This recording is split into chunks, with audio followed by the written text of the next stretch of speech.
Welcome to the Arizona Civics Podcast and our series, Understanding State and Local Government, a 10-part mini-lecture series exploring Arizona's history, governance, and civic life. This podcast is designed to provide clear, engaging insights into topics like judicial selection, tribal sovereignty, and direct democracy. Our content expert, Dr. Sean Bienberg, a Phoenix native and scholar of state and federal constitutions, brings deep expertise to this series. Dr. Bienberg serves as the Associate Director of ASU's School of Civic and Economic Thought and Leadership and is the Director of the Center for American Civics. He is also author of Prohibition, the Constitution, and States' Rights, as well as Progressive States' Rights. Let's dive into the systems and stories that shape Arizona's civic life. Not all broadly democratic societies have constitutions, which is something that's often easy for us to forget living in the United States under both a U.S. Constitution and a state constitution. So, for example, Great Britain, which is heralded as one of the sort of most enduring broadly democratic political cultures, doesn't have a constitution. In fact, they can change pretty much any law by a vote of parliament. They're restricted effectively by norms, but nothing legally binding in the sense of a supreme law like the U.S. or a state constitution. So in that sense, one could argue that Arizona's constitution, by virtue of being so easy to amend, is in some ways closer to the model of the British system than the U.S. Constitution, which is much more binding in the sense of being difficult for governing officials to modify themselves. So this goes back to an old debate in American constitutionalism, dating back to, for example, even between Thomas Jefferson and James Madison. Thomas Jefferson argued that constitution should be easy to change, should be responsive to the times, should be responsive to the people. In fact, he had a sort of convoluted system in which constitutions would automatically expire every 20 years. And he carried on an interesting debate with his friend James Madison, who in Federalist 49 alluded to this debate and said that one of the problems with such a system is, while it absolutely is important to be able to amend one's constitution, that's what a sort of responsive small r Republican government is about, constitutions, in Madison's perspective, should be changed more cautiously. Citizens should be much more deliberative about making those kinds of changes, and a more stable constitution would generate a greater sense of sort of political reverence for it, in addition to, as Madison makes a sort of clear-headed argument at one point and says, plus, also, do we really want to be fighting about basic fundamentals of our society all the time? Or would this be sort of so disruptive that we wouldn't be able to get anything done? And Madison pointed to the example of the fact that the Americans had all at least fought the American Revolutionary War together. So at some point, they at least were friends about something. And he said, effectively, you can't always guarantee that level of solidarity. So Madison absolutely believed it was important to amend constitutions, but was much more cautious about a sort of culture of quick constitutional amendments. So Arizona very much takes Thomas Jefferson's perspective on this in wanting to have a constitution that is easy to amend and very, very flexible. So they pick up not only Thomas Jefferson, but particularly the thinking of a lot of progressive era reformers like Woodrow Wilson and others who were looking to explicitly the British model in many cases as something to be emulated. Woodrow Wilson was a significant admirer of the British political system.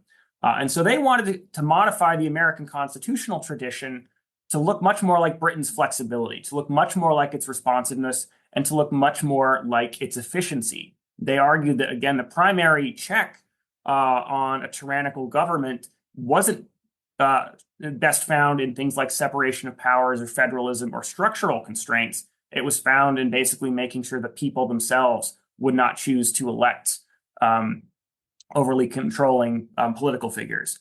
So again, this was a controversial position. Others at the time, most notably William Howard Taft, were quite skeptical of this and said, no, we have built a constitutional order because we want to make sure that liberty is protected, to make sure that governments are constrained, even when the people want something. Reminding the citizens of the United States and states that were considering constitutions that the voters themselves can choose tyranny. And so Taft wanted to ensure that the older model of the American constitutional structures, American constitutional constraints, a more difficult amendment process continued.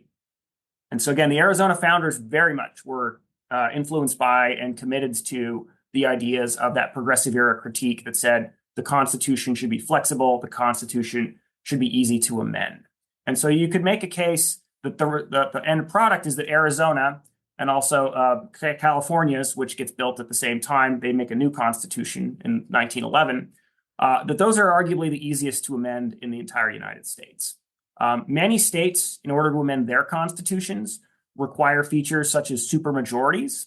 Arizona only requires a supermajority to raise taxes, but other amendments can be approved by a bare majority of voters.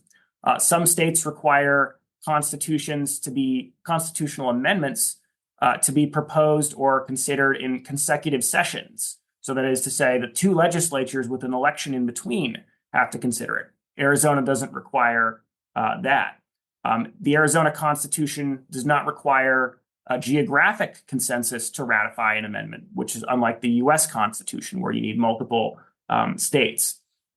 So in terms of just the process of amendment, the Arizona Constitution is designed to be very flexible and very easy to amend, in a sense where some scholars have pointed out that functionally the Arizona Constitution looks much more like regular statutory law. It's very, very flexible, very easy to amend. So the amendment process in Arizona is like other states in the sense that all but one state requires the citizens themselves to ultimately vote on approving a constitutional amendment in an election. The US Constitution is generally done in amendments by the state legislatures, possibility of a ratifying convention.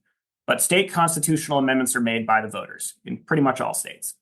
But the striking thing is that Arizonans not only have the ability to ratify constitutional amendments, that's consistent with other states, but Arizona has those direct democratic features in terms of not just making it easier to ratify, but also easier to create one. So Arizona, like California, like other Western states, also has the ability of citizens to collect signatures to propose a constitutional amendment.